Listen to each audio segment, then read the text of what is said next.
Access denied.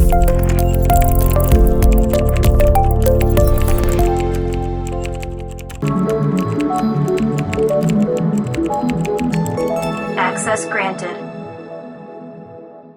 नमस्कार मित्रांनो, प्रॉस्पेरटेक YouTube चॅनलमध्ये मी हर्षल आपलं स्वागत करतो. मित्रांनो, मागच्या व्हिडिओमध्ये कंडिशनल स्टेटमेंटमध्ये इफ एल्स बद्दल माहिती घेतली. त्याच्यामध्ये आपण तीन टाईप बघितले होते, एक सिंपल इफ एल्स, एक इफ एल्स आणि एक नेस्टेड इफ एल्स किंवा आपण त्याला लॅडर इफ एल्स असं म्हणतो. आज आपल्याला स्विच केस बद्दल माहिती बघायची आहे.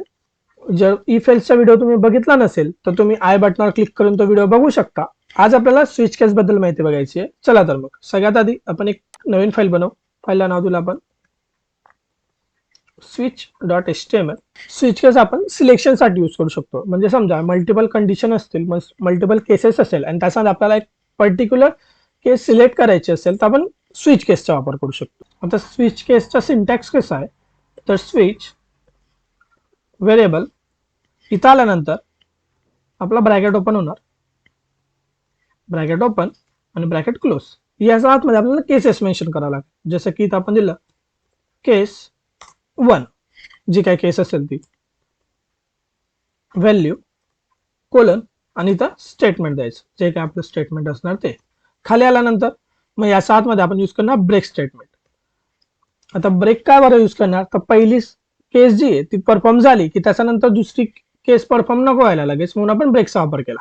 मग आपण इथं देणार केस, परत दुसरी जी काही केस असेल आपली इफ एल्स मध्ये आपण ज्या पद्धतीने देतो तसं मग याचं जे काही स्टेटमेंट असेल ते मेन्शन करायचं आणि खाली मग पुन्हा ब्रेक. तसंच नंतर आणखी असं करता करता आपण यूज करू शकतो. त्याच्यानंतर मग डिफॉल्टची जी काही व्हॅल्यू असेल ती मेन्शन करून आपण इथं डिफॉल्ट मेन्शन करू शकतो. हा झाला आपला प्रोग्राम. ओके, हा असतो सिंटॅक्स. आता आपल्याला एक्झाम्पल बघायचं आहे. इथं आलो, इकडे आल्यानंतर आपण एक स्क्रिप्ट टॅग घेतला. आपल्याला काय करायचं आहे तर एक एक्झाम्पल बघायचं. समजा आपल्याला आपले जे वार आहेत, सोमवार, मंगळवार, बुधवार, याच्यापैकी कुठली तरी एक व्हॅल्यू आली पाहिजे. त्याच्यावर आपण एक डे इंटर करणार. जसं की आपण 1 टाकला तर रविवार आला पाहिजे, 2 टाकला तर सोमवार, 3 टाकला तर मंगळवार. या पद्धतीने आउटपुट आपल्याला आले पाहिजे. मग काय करायचं, इथं आलो, इथं आपण एक व्हेरिएबल बनवला, where d is equal to prompt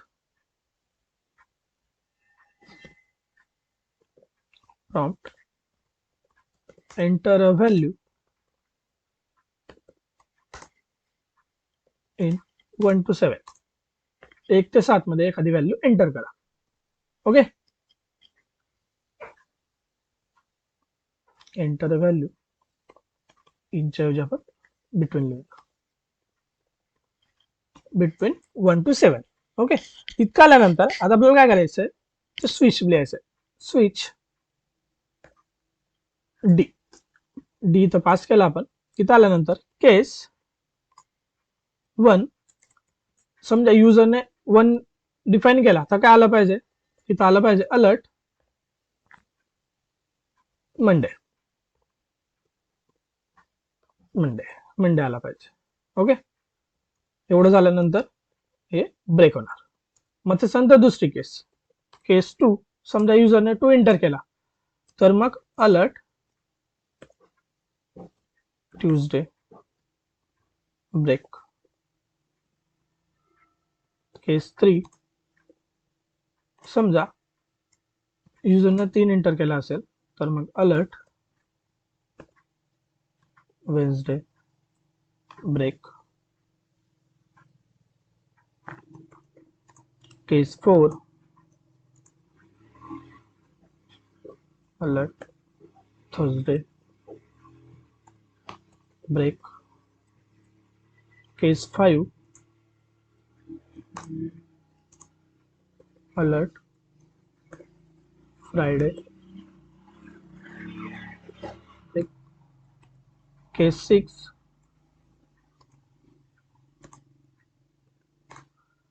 alert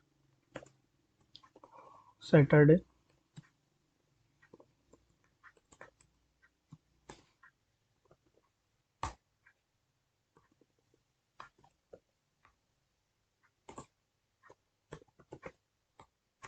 case 7, alert Sunday break. आणि त्याच्यानंतर लास्ट असतं आपलं डिफॉल्ट. जसं आपलं इफ एल्स वर्क करतो, इफ मध्ये आपण सगळे कंडिशन देतो आणि जर त्या परफॉर्म नाही झाल्या तर एल्स पार्ट एक्झिक्यूट होतो.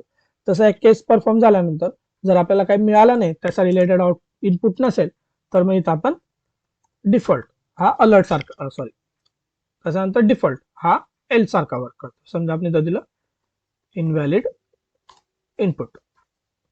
या पद्धतीने प्रोग्राम सेव्ह केला, याला आपण एक्झिक्यूट करून बघू. बोलाय हे बघा एंटर व्हॅल्यू आलं. समजा आपण टाकली 5. ओके केलं. हे बघा फ्रायडे आलं. समजा परत रिफ्रेश केलं, इथं आपण टाकली 1 मंडे. समजा आपण टाकली 10. हे बघा इनव्हॅलिड डेटा. परत दुसरं काय तर टाकली 9 इनव्हॅलिड इनपुट. म्हणजे या पद्धतीने हे वर्क करतो. 3 वेन्सडे, 4 थर्सडे, 5 फ्रायडे, 6 सॅटरडे, 7 ला येत नाहीये का बरं, काही चुकलं आपलं. हे बघा इथं मिस्टेक झाली, लिहिताना सिंटॅक्स एरर होता तो. परत आलो, आउटपुट चेक केलं, 7 संडे. ओके. या पद्धतीने आपण स्विच केसचा वापर करू शकतो. हे असतं आपलं स्विच केस. या पद्धतीने आपण स्विच केसचा वापर करू शकतो. जर तुम्हाला काही याच्यामध्ये प्रश्न असतील तर कमेंट सेक्शन मध्ये विचारा. आणि जर हा व्हिडिओ तुम्हाला आवडला असेल तर लाईक करा. तसंच या व्हिडिओमधील माहिती तुम्हाला महत्त्वपूर्ण वाटली असेल तर व्हिडिओला जास्तीत जास्त शेअर करा. आणि असे नवीन नवीन व्हिडिओ बघण्यासाठी चॅनलला सबस्क्राईब करायला विसरू नका. धन्यवाद.